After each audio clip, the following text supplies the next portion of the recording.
This week, we're going to be talking about child welfare, and more specifically, we're going to be talking about Indian child welfare. I think it's important to note that oftentimes when you talk about the field of social work, especially for those that are not familiar with the field, the image that comes to mind is that of the child welfare social worker. And I want to share just a brief story about when I changed my major to social work. And when I did that, within the same week, I had two very different reactions. And one of them was from somebody when I told her that I had chosen to change my major to social work. She said, "Oh, you're going to be one of those people that takes children away from their families." And then later in the week, I had an experience where I told somebody I'd changed my major to social work, and they said, "Wow, that's really incredible. I had a social worker once when I was really struggling as a young mother, and it was related to child welfare, and she changed my life." So I just kind of give that to you in terms of a context for thinking about and talking about child welfare.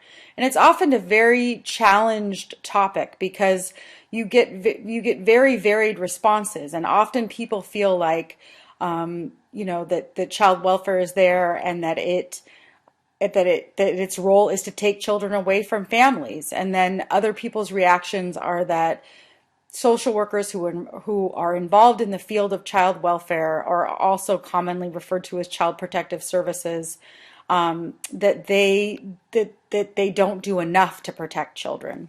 So let's move on and look at some of the issues related to child welfare and some of the historical factors related to child welfare. So the child welfare system is a federal and state mandated program that promotes the welfare of all children and facilitate permanence by providing services to prevent the unnecessary separation of children from their families. So that's services that keep families together. And also to restore children to their families if they've been separated. So those are for families where children are removed from their families. There are state mandates and federal mandates that regulate how children are and families are reunited and those relationships are restored. And then the last piece is related to permanency, and that is to place children in adoptive homes when reunification is not possible. So let's just look quickly at the history. The way that child welfare had been dealt with in the early 1800s was to put children in asylums and to separate children from their families. Then from the late 1800s to early 1900s, there was more of this movement towards placing children outside of their family. So, the idea was you rescue them from the family that's not providing for them. And there were all sorts of, standards around that, and of course the standards were related to a cultural lens of that time, and that to place children in foster care. In 1912, the U.S. Children's Bureau was created, and that program still is around today and mandates and has a great influence on the way child welfare programs are run. In 1921, the Child Welfare League of America was created. And then in the 1940s to 50s, there was more of a focus on keeping children in a home-like environment. So reduction in institutional care and then the increase in the foster care movement. You cannot talk about child welfare without talking about Indian child welfare. And what's important is that there are laws and regulations that govern the way that child welfare is run for children. But there are different laws that govern the way that Indian child welfare is run for children. And that is because of the historical context for which Native children were removed at disproportionate rates from their families than other groups of children. So ICWA is also referred to, the Indian Child Welfare Act is often commonly referred to as ICWA, was created in 1978. Congress enacted ICWA to prevent the breakup of Indian families and to protect the best interest of Indian children and to promote the stability and security of Indian tribes and families. So prior to ICWA, Indian children were removed from their homes and placed in foster and adoptive placements and institutional settings at rates far greater than non-Indian children. And adoption rates for Indian children were 8 times higher than that for non-Indians, and 90% of all adoptions were in non-Indian homes. So ICWA really came about because it aimed to support Indian families by maintaining Indian children with Indian caregivers while honoring and ensuring a rich cultural tradition and tribal sovereignty. So up until ICWA, again, like I stated previously, Indian children were removed at high rates from their native tribes and from their people and placed in non-native families, which then was actually kind of another form of cultural genocide that happened to tribal communities. It separated children from their tribes, and it also, separated children from their culture. The basic mandates of ICWA are to, one, provide active efforts to the family, preventing the breakup, reunification, and connection. So actually, even today in child welfare, Native American families who are enrolled members of a federally recognized tribe, they receive a higher level of services in order to help maintain their family and in order to help prevent and in order to also help create reunification. The other area of ICWA is to identify a placement that fits under the ICWA preference provision, which would mean that the ideal preference is that an Indian child be placed with their family. If they can't be placed with their family, that they be placed with a member of their tribe. If they can't be placed with a member of their tribe, that they are then placed with another native family. And if that can't happen, the last resort is that they are placed with a non-native family. So it also, there's all these regulations related to notifying the child's tribe and the child's parents of the custody proceedings. So if a child is taken into care through child welfare, then there are mandates that say that that child's tribe must be notified at every juncture in the child welfare proceeding.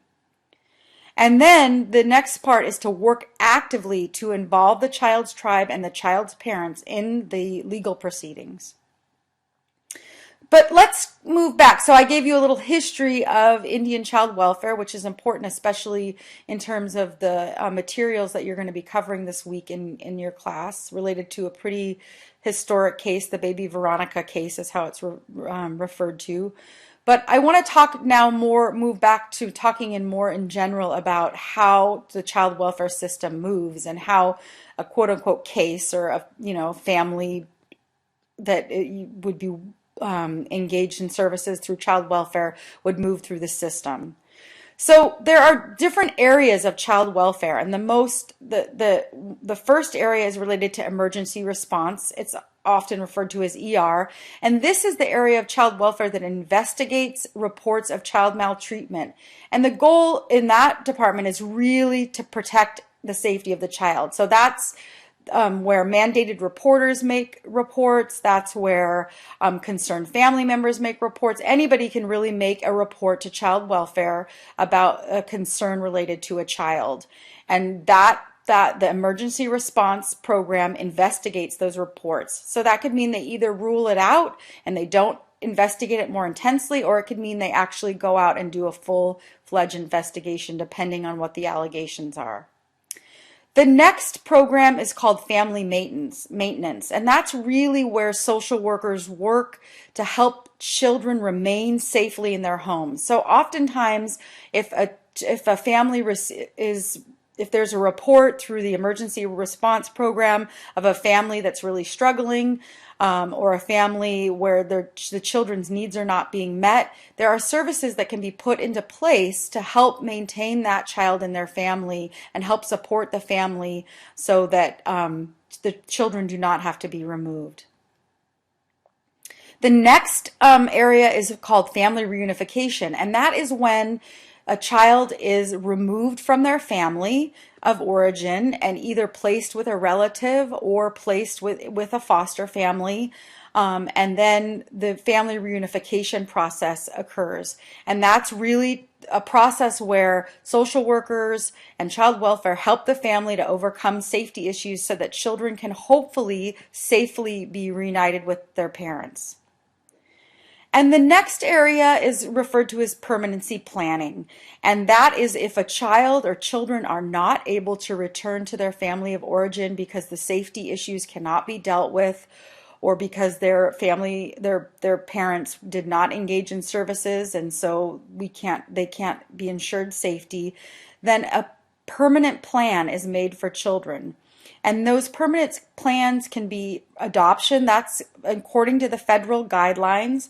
That's really the preferred option, or guardianship or long-term foster care. There's something now that is new. It's actually not that new anymore, but it's probably about 3 or 4 years old in the state of California, that's known as tribal customary adoption. But that's new to California. So let's look at child welfare in the 20th century. Family preservation services. Because the goal is hopefully to help children remain in their family of origin. There's wraparound programs that provide supports to family. There's family group team decision making. There's kin care, which is that, research has really indicated that children do best when they can be placed, if they cannot remain with their family of origin, that they be placed with relatives or even with people that they already have a relationship with. So that could be a teacher, a neighbor, an extended family member, something of that nature. There's programs like the Alternative Response Team that assist for at-risk families who would benefit from early intervention and services.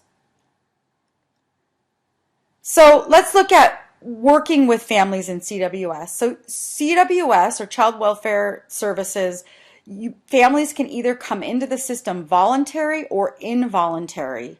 Most often it's involuntary. And, really that's often viewed as threatening, or punitive, or investigatory. It's that, we have reports or we have evidence that you have not been caring for your child, or that you have abused your child or neglected your child. And so because of that, the state is coming in and intervening, and that's really a legal process. So the voluntary component of child welfare does not involve the legal process, but the involuntary engages the legal process. And it's important within those interventions to really, as social workers, to really show respect. And really within that, I think there's a misnomer that sometimes when you're being very respectful and interacting with parents, that does not mean that you're accepting of the abuse or neglect. And that it's important for social workers to be empathetic and compassionate, but honest about the need for positive change and the legal consequences to that if that positive change doesn't happen.